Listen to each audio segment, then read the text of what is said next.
पिछले जन्म की दोस्त या दुश्मन। कर्म का रहस्य। अगर आपकी पत्नी आपको बार बार तोड़ती है तो यह वीडियो आपको चुभेगा, क्योंकि हर पत्नी सुख देने नहीं आती, कुछ आत्मा को जगाने आती हैं। और यही सत्य सबसे कठिन है। यही पत्नी क्यों मिली? पिछले जन्म की दोस्त या दुश्मन।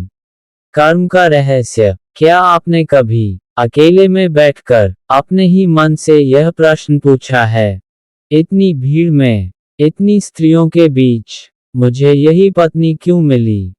कभी वह सबसे अपनी लगती है और कभी सबसे पराई। तो क्या ये केवल संयोग है या फिर पिछले जन्म का कोई अधूरा हिसाब?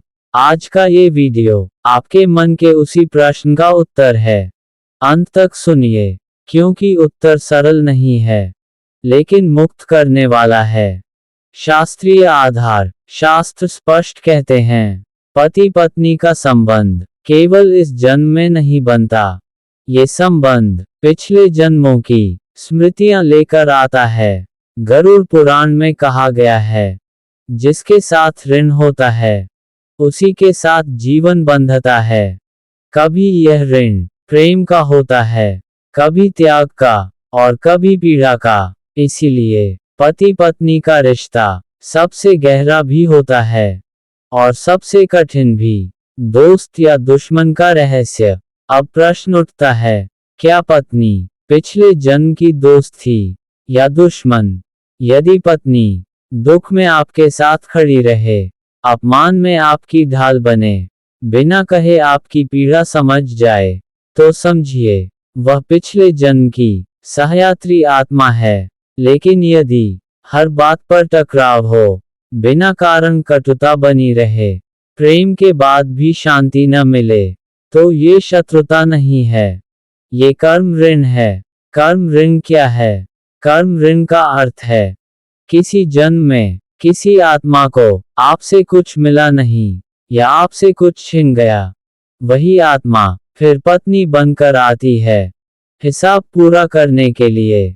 याद रखिए, कर्म ऋण लड़ा नहीं जाता, भोगा जाता है।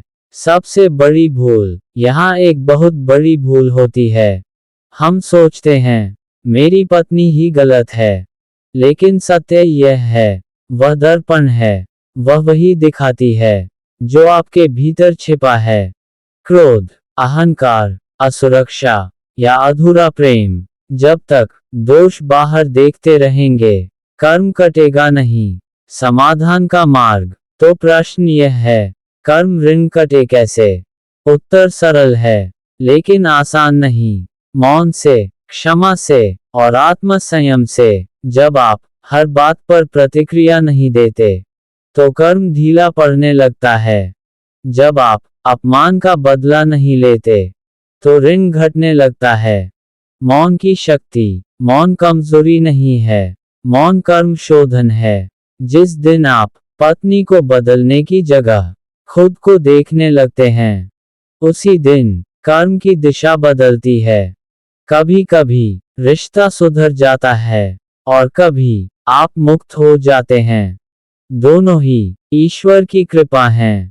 गहरा सत्य। एक गहरा सत्य सुनिए, हर पत्नी आपको सुख देने नहीं आती, कुछ आपको जगाने आती हैं। जो ये समझ गया, वह पीड़ा में भी शांत रहता है, और जो नहीं समझा, वह प्रेम में भी अशांत रहता है। इसलिए अगली बार जब मन में आए, यही पत्नी क्यों मिली, तो यह मत पूछिए कि वह कौन है, ये पूछिए मैं क्या सीखने आया हूँ। यदि यह वीडियो आपके मन को छू गया हो, तो चैनल को सब्सक्राइब करें, क्योंकि यहाँ कर्म को डर से नहीं, समझ से खोला जाता है।